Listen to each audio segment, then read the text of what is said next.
अस्सलाम वालेकुम। अॼु जो ई वीडियो इम्पोर्टेंट ऐं इमरजेंसीअ जे बारे में आहे। केतिरनि ई माण्हुनि सां इहा शइ ज़िंदगीअ में पेश अचे थी, पर हू इन ॾे ध्यानु नथा ॾियनि। हिते इमरजेंसीअ मां मुराद उहा इमरजेंसी नथो वठां जो कंहिं माण्हूअ खे धकु लॻे ऐं उनखे इमरजेंसी वार्ड में दाख़िल कजे।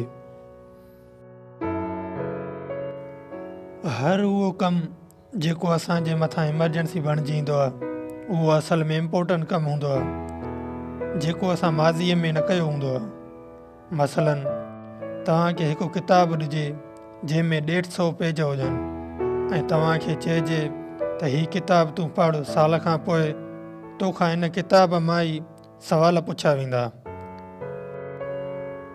हाणे तव्हां सोचो तव्हां वटि 365 ॾींहं आहिनि ऐं किताब में 150 पेज आहिनि। हूअं त माण्हू चाहे त इहो हिकु किताबु हिकु ॾींहं में बि सॼो पढ़ी सघे थो, पर आसानीअ ख़ातिर हिकु पेज तव्हां 2 ॾींहंनि में पढ़ो, जीअं तव्हांखे अञा आसान लॻे ऐं ज़हन में वेहे।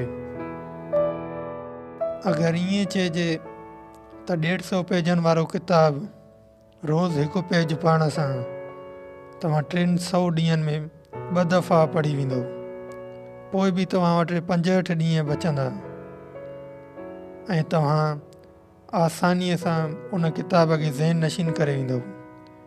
ऐं जॾहिं उन जो इम्तिहान वरितो वेंदो, तव्हां कॉन्फिडेंस सां वेठा हूंदव ऐं पर्चो बि ॾेई वेंदो।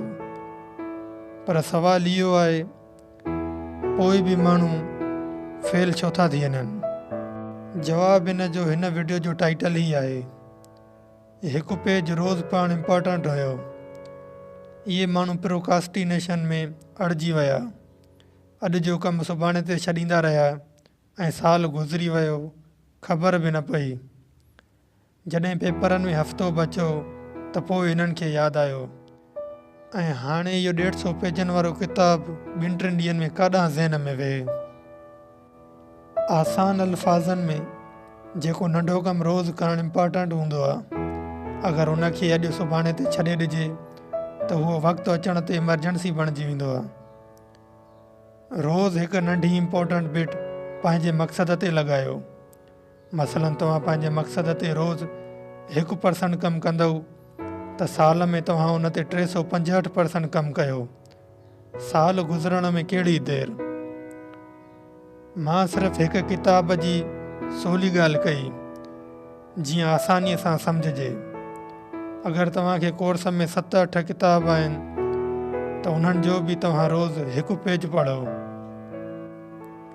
इहो फार्मूलो रुॻो पढ़ाईअ लाइ न, बल्कि पैसा गॾु करण में, वर्ज़िश में, वज़न घटाइण में, बॉडी बिल्डिंग में, पंहिंजे मक़सद ते पहुचण में, कहिड़े बि नंढे वॾे मक़सद लाइ पढ़ियल लिखियल कामयाबु माण्हू इस्तेमालु कंदा आहिनि। इन जो मनफ़ी मिसाल वठिजे त हिकु माण्हूअ खे 1000 सिगरेट पीअण खां पोइ रेजस, खंघि, एलर्जी थींदी त उहो हिकु ॾींहं में त 1000 सिगरेट न पीअंदो। पहिरियां 2-3 ते हिरंदो, पोइ आहिस्ता आहिस्ता 10-12 ॾींहं में पीअंदो। साल जे अंदरि तव्हां उनखे इहे बीमारियूं ॾिसंदव। इहो मिसाल गुटकनि ऐं ॿियनि नशनि जो बि आहे। जीअं मां हिन वीडियो जी शुरूआत में चयो त केतिरा ई माण्हू अंजाने में हिन फार्मूले जो ग़लति इस्तेमालु कनि था। पर ॻाल्हि कजे पढ़ाईअ वारी या पंहिंजे मक़सद जी, त थी सघे थो त तव्हांजे ज़हन में इहा ॻाल्हि हुजे त प्रोकास्टिनेट खां कीअं बचिजे, जो पंहिंजे मक़सद खे रोज़ु इम्पोर्टेंट ॾेई उन ते थोरो कमु कजे। प्रोकास्टिनेट हिकु अलॻि मौज़ू आहे। हिन चैनल सां जुड़िया रहो। इंशाल्लाह मुंहिंजो नेक्स्ट वीडियो प्रोकास्टिनेट ते हूंदो। बहरहाल इहा हिन वीडियो जी समरी आहे त कहिड़े बि वॾे मक़सद ते पहुचण लाइ रोज़ु उन ते थोरो कमु करणु इम्पोर्टेंट आहे।